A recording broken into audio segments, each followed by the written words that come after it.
Sit down, right now.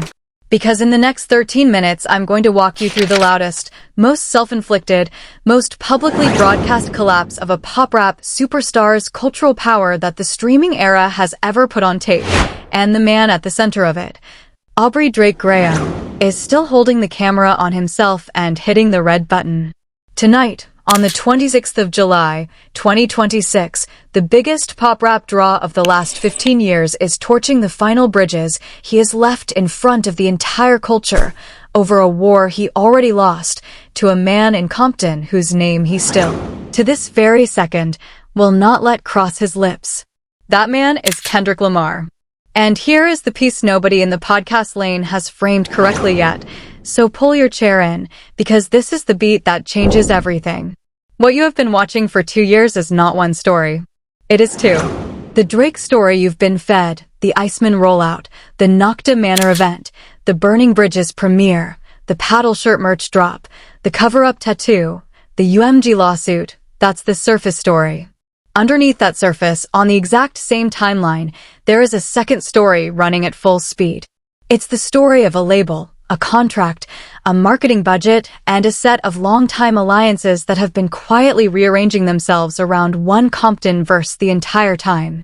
And when we get to the label piece later in this video, and I promise you we are getting there, because I have the receipts on the Iceman rollout that nobody has connected to the UMG suit yet, you're going to understand why every move Drake has made since the spring of 2024 wasn't actually his idea. It was damage control for a decision that was made in a room he wasn't invited to. Drop your take in the comments. Smash the like button. Let's dig in. Let me set the table, because you can't measure the size of what's happening right now without measuring the size of the crater it's happening inside. 2 years ago, in the spring of 2024, Kendrick Lamar dropped a song called Not Like Us. That record didn't just win a beef. That record rewrote the source code of modern hip-hop. It debuted at #1 on the Billboard Hot 100. It stayed on that chart for over a full calendar year. It swept 5 Grammys in February of 2025, Record of the Year, Song of the Year, Best Rap Song, Best Rap Performance, Best Music Video, a clean sweep for a diss record, which is something the ceremony had never handed out in its entire history.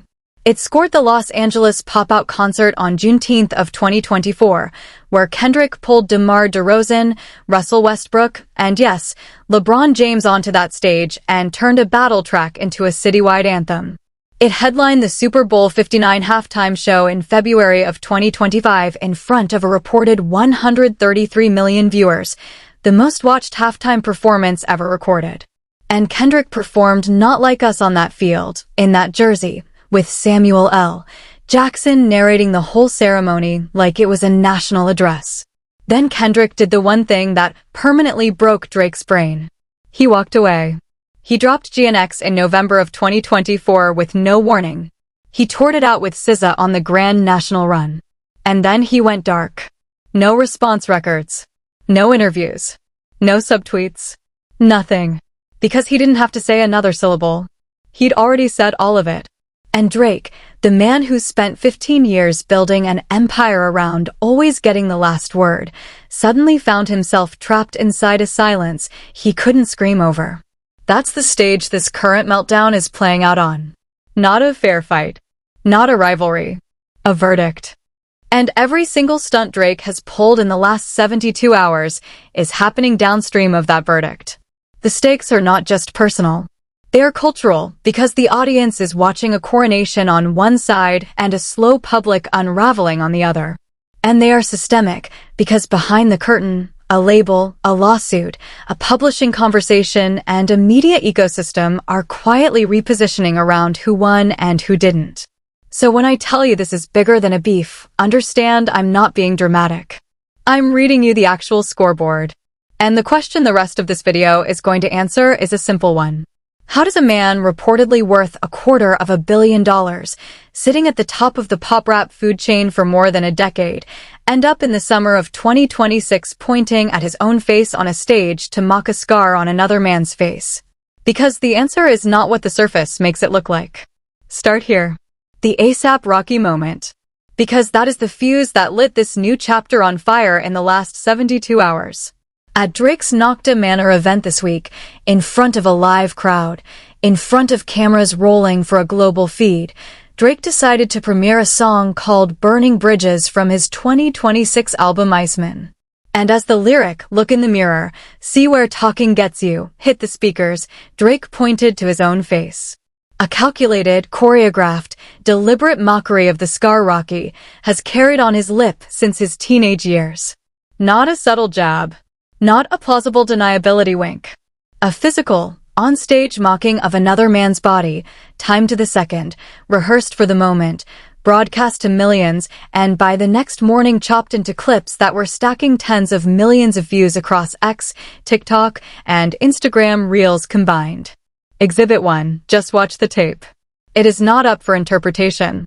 Now here is where it goes from petty to grotesque. Exhibit 2.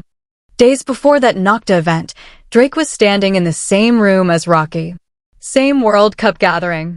Same air. Jay-Z was there. Future was there. Rihanna was there. Rocky was there. Photos from the room went everywhere. Drake had every opportunity on planet Earth to say whatever he had to say to Rocky's face, in front of the people who actually shaped this culture. Drake did nothing. Drake said nothing. Drake shrunk. Because Rocky was in the room. Because Rihanna was watching. Because Jay-Z was watching. Because the moment the people who could physically check him were within arm's reach, Drake behaved exactly like the man Kendrick Lamar described on Not Like Us 2 years ago. Quiet. Careful. Small. Exhibit 3 is the timing. The instant that room emptied, the instant Rocky went home, the instant Rihanna was miles away, the instant there was nobody left standing in the building who could make him answer for a single syllable, Drake suddenly rediscovered his voice. Suddenly Drake wanted to be a tough guy. Suddenly a scar on another man's face was comedy material. Now what do we label that behavior? Because that is not rap. That is not battle. That is the behavior of a man so publicly, emotionally broken that his only remaining pressure valve is mockery from a safe distance, on a stage he paid to build, in front of a crowd he paid to fill, aimed at a man who wasn't even in the country. Exhibit 4 is the paperwork on why this feud exists at all. Rocky himself, on the record, earlier this year, in his complex sit-down, said the beef with Drake was essentially over women. Rocky thought Drake was a friend. Then Drake's fixation on Rihanna became impossible to ignore. Now, in 2026, Rocky has children with Rihanna, RZA, Riot, and their new arrival. They are raising a family. They are building the actual life Drake has spent an entire career pretending to have on Instagram and never actually constructing in real life. And Drake's response to that reality is to stand on a stage miles away and point at his own face to mock the scar of the man Rihanna chose. Sit with that. That's not confidence. That's not swagger. That is the slow public unraveling of a man who lost a woman years ago and is still trying to convince the internet he's over it every single time he opens his mouth about Rocky. He isn't clapping back at Rocky.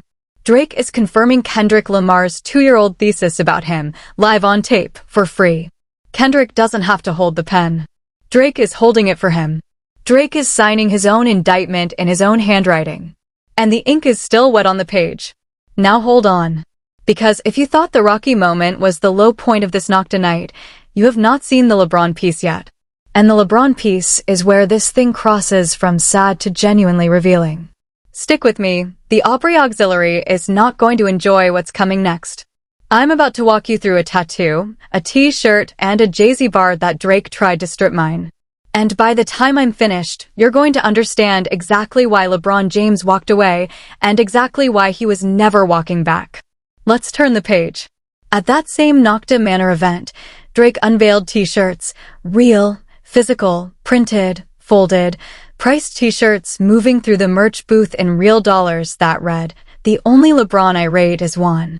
A reference to a Spanish paddle player named Juan LeBron. A paddle player. In a sport most of Drake's audience has never watched a single second of, on a tour they cannot name, in a country most of them have never visited.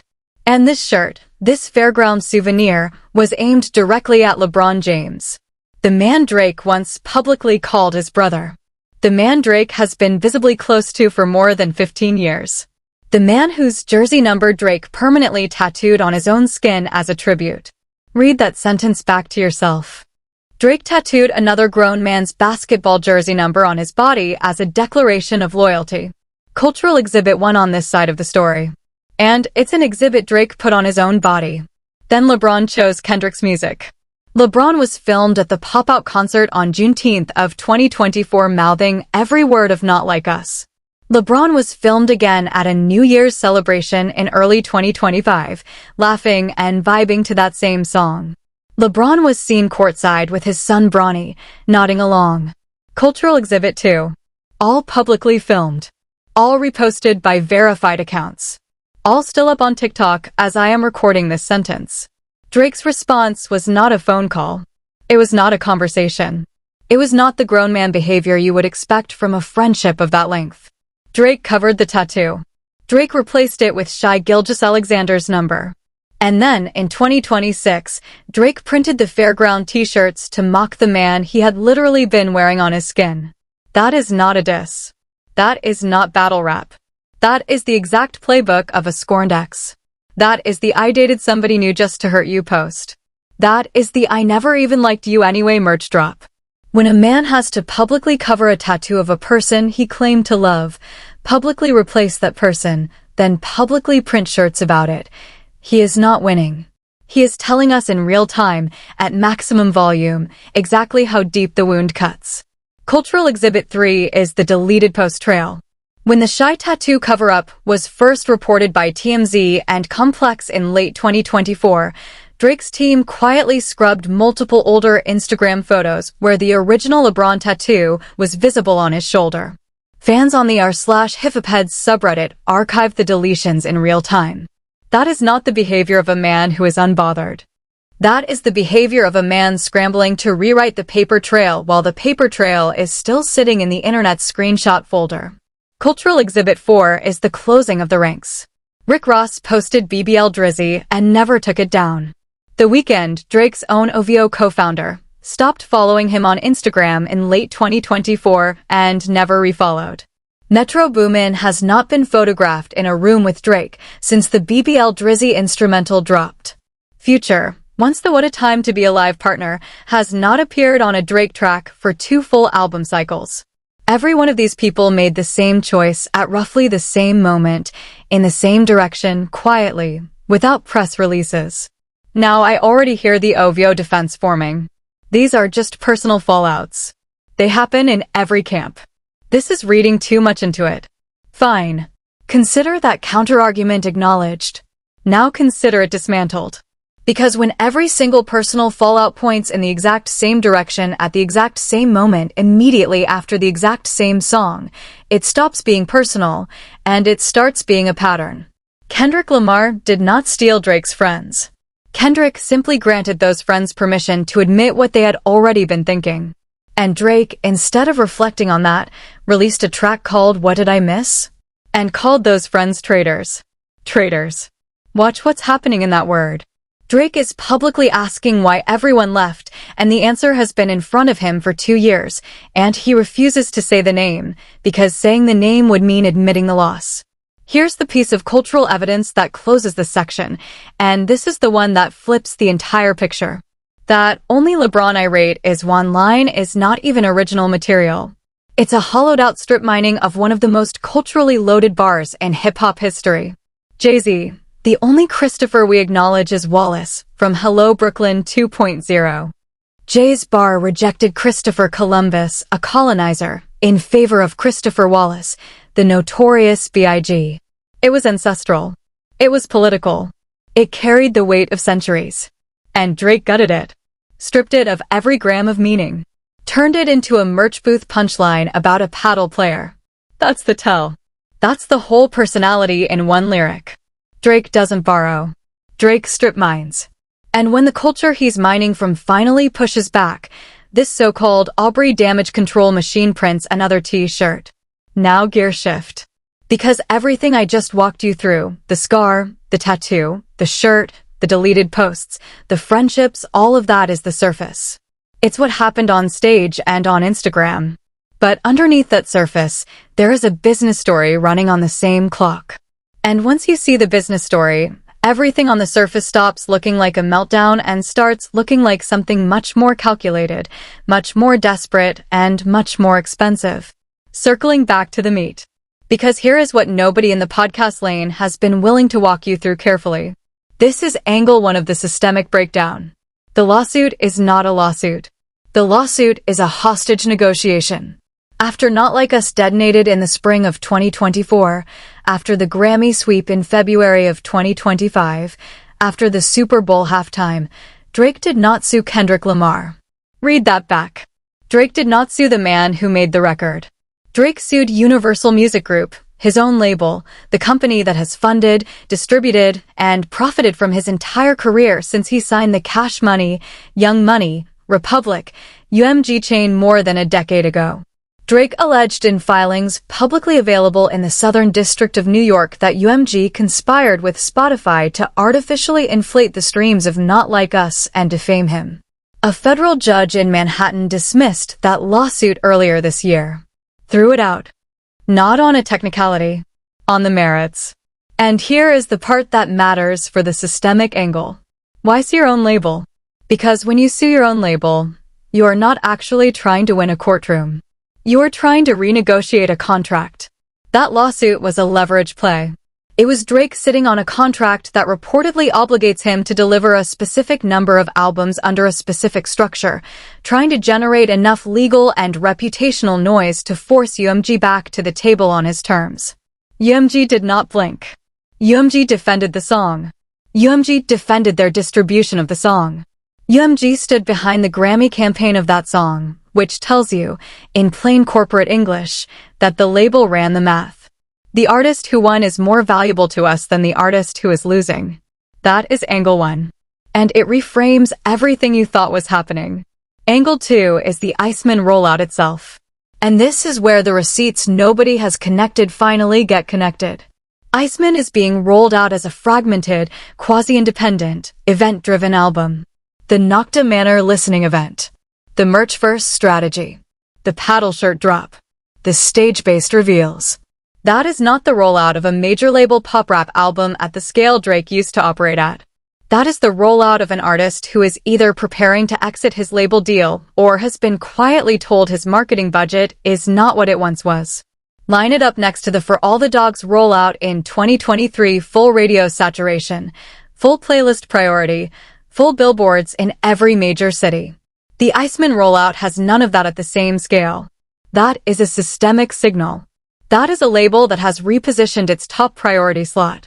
And reporting from Hits Daily Double and Music Business Worldwide over the past year has quietly indicated that Kendrick, post Not Like Us numbers, and post-touring haul on the Grand National Run with SZA, has become one of the most valuable catalog artists on the entire UMG roster.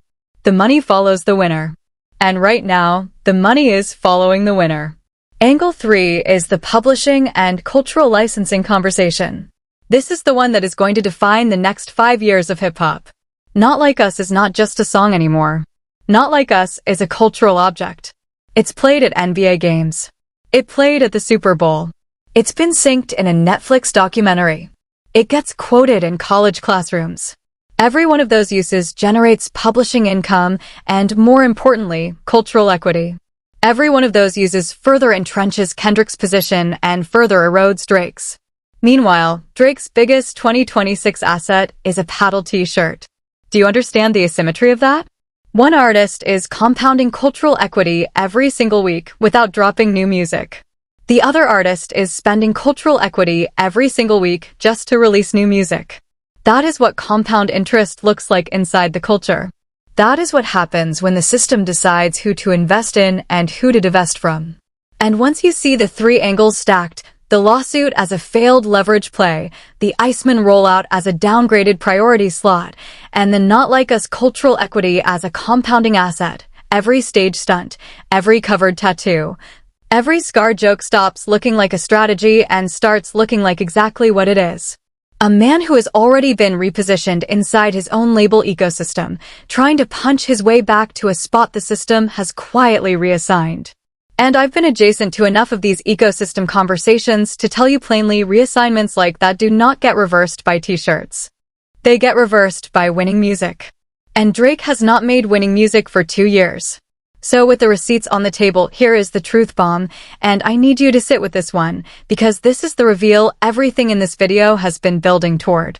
Everything you have watched Drake do in 2026, every scar joke, every fairground shirt, every cover-up tattoo, every friend he has publicly branded a traitor, every dismissed lawsuit, every stage stunt, every fragmented album rollout, is not a reaction to Kendrick Lamar. That is the surface read. That is the read the podcast circuit has been peddling for 18 months. The real read is this. Everything Drake has done in 2026 is a reaction to the fact that his own label, his own inner circle, his own ownership structure, and the wider culture that decides who is a superstar and who is a legacy act have all quietly, without a single press release, without a single public announcement, without a single interview, moved on. That is the reveal. The audience has been watching a beef. The industry has been watching a transition. And in the industry's version of the story, that transition finished months ago. Kendrick Lamar did not just win a rap battle. Kendrick Lamar triggered a repricing event across the entire hip-hop economy. Reportedly, according to industry sources cited by MEW and the Substack reporting of Ted Gioia and others in the space, the Post Not Like Us period produced a documented reallocation of marketing focus, playlist priority, and long-term catalog investment across multiple major labels, moving toward the artist who won and away from the artist who lost. That is not gossip. That is how the industry actually functions. Winners get compounded. Losers get maintained. And Drake in 2026 is being maintained. He is not being invested in the way he was in 2018, 2019, or 2020. Every stage stunt you are watching is a man trying to force the industry to invest in him again by generating the only currency he has left, chaos. Chaos generates clips. Clips generate impressions. Impressions generate the illusion of relevance. And the illusion of relevance is the last thing standing between the certified X of the culture and a legacy act repositioning he is not emotionally prepared to accept. That is the real story. That is what the applause line addicts will not tell you, because most of that circuit is downstream of the same publicist ecosystem Drake's team still influences. But the receipts are already public. The lawsuit is public. The dismissal is public. The Grammy sweep is public. The Super Bowl viewership numbers are public. The Grand National touring numbers are public. The deleted Instagram photos are public. The cover-up tattoo is public. The shirt is public. The scar joke is public. Every piece of the puzzle is sitting in plain sight. All somebody had to do was arrange it in order. And when you arrange it in order, you get the truth. Drake is not fighting Kendrick anymore. Drake is fighting his own irrelevance in a system that has already decided who the priority is. And every single thing he does to fight that irrelevance is confirming it faster. That is what a repricing event looks like from inside the artist experiencing it. That is what a coronation looks like from outside the artist receiving it. And that is why, in 2026, the biggest pop rap star of the last 15 years is standing on his own stage pointing at his own face. So let's talk about the hero. Because the hero has been quiet. And the hero has been winning. And the two are the same thing. Kendrick Lamar has said absolutely nothing about any of this. Not a lyric. Not a tweet. Not a whisper. Drake mocks Rocky's scar on a stage. Kendrick silent. Drake prints the LeBron shirt. Kendrick silent. Drake covers the tattoo. Kendrick silent. Drake calls his own friends traitors. Kendrick silent. Drake sues UMG. Kendrick silent. The lawsuit gets dismissed. Kendrick still silent. Because Kendrick is on tour, collecting awards, breaking touring records, and living in a stratosphere Drake cannot physically reach from a Nocta stage. And that silence is not absence. That silence is supremacy. That silence is the sound of a man who did the job to 100%, then walked off the field without saying another word, because the scoreboard is doing the talking for him. Think about the arithmetic of that. One song dropped in the spring of 2024. And 2 years later, in the middle of 2026, that one song is still redirecting the entire behavior of the biggest pop rap star on planet Earth. Every album Drake releases is a response to it. Every merch line is a reaction to it. Every lawsuit is a receipt from it. Every friendship Drake has torched since is collateral damage from it. Every headline written about Drake in 2026 still begins, one way or another, with a reference to Compton. One song, 2 years. An entire empire bending its calendar around the aftershock. That is not a beef anymore. That is gravity. And gravity has a name, and that name is Kendrick Lamar. Here's the one-liner I want you to remember when you close this tab. One man is in a Manhattan courtroom filing paperwork about a song, and the other man is on the Super Bowl stage performing that exact song for 133 million people. That is the whole story in one sentence. That is the whole video in one image. And the reason it is the whole video in one image is because the artist who does every job to 100% always ends up on the bigger stage, and the artist who cuts corners always ends up in a smaller room. That is not a moral platitude. That is a professional pattern. It is the pattern of Kobe Bryant. It is the pattern of Nipsey Hussle. It is the pattern of every artist who ever chose discipline over spectacle. Kendrick is in that lineage. And so the emotional landing pad here, the resolution, is not that Kendrick beat Drake. The resolution is that the culture course-corrected. The culture spent a decade rewarding a version of pop rap optimized for playlists over depth, volume over craft, proximity over authenticity. And in the spring of 2024, in 3 minutes and 34 seconds of a single song, one man in Compton reminded the entire industry what the culture is actually supposed to reward. Once that reminder landed, the reallocation was inevitable. The right person is in the right position. The scoreboard is going to keep being right. Drake can drop 10 more albums, print 10 more shirt lines, sue 10 more labels, cover 10 more tattoos, and point at his face on 10 more stages. Every one of those actions is going to do the same thing. Dig him deeper into the crater and prove the man from Compton was right about all of it. And here is the piece I want to leave you with because this is only the beginning. And I mean that with specifics, not vibes. 2 things are coming that you need to have on your radar. Number 1. Kendrick's next move is not a diss, and it is not going to be. Kendrick is reportedly deep in the rollout planning for what industry sources are describing as a major touring and film crossover play across the back half of 2026 and into 2027, a lane that would place him alongside the Beyoncé and Jay-Z tier of cultural infrastructure rather than the traditional rap release cycle. When that rollout drops, it is going to reset the ceiling of what a rap artist is allowed to become. And Drake is going to be watching it from a stage he built for a coronation that never arrived. Number 2. The Iceman cycle is not the end of the Drake story. The Iceman cycle is the beginning of the repositioning cycle. The next 12 to 18 months are going to deliver at least one major label conversation, at least one more public fallout with a longtime collaborator, and at least one attempt at a reset album marketed as a return to form and delivered as more of the same. I've been calling this pattern for a year, and every prediction has landed, and this one is going to land too. So if you want to be here when it does, tap the subscribe button right now. Turn the bell on. Because this is a channel that is going to walk you through it, step by step, every step of the way, while the rest of the internet is still arguing about whether the scar joke was a diss or a coincidence. Drop your take in the comments. What do you think about the scar mockery from a safe distance? What do you think about the LeBron shirt after the tattoo? What do you think about a defamation suit that got laughed out of a federal courtroom? And what do you think Kendrick does next? And if you made it this far, because you did, and you are a legend for it, go watch the last video I dropped on why Rihanna's silence in all of this is arguably the loudest silence in the entire story. Louder than Kendrick's. Louder than Jay's. Because Rihanna is the one person in this equation who has the receipts on the version of Drake that has never been pressed onto wax.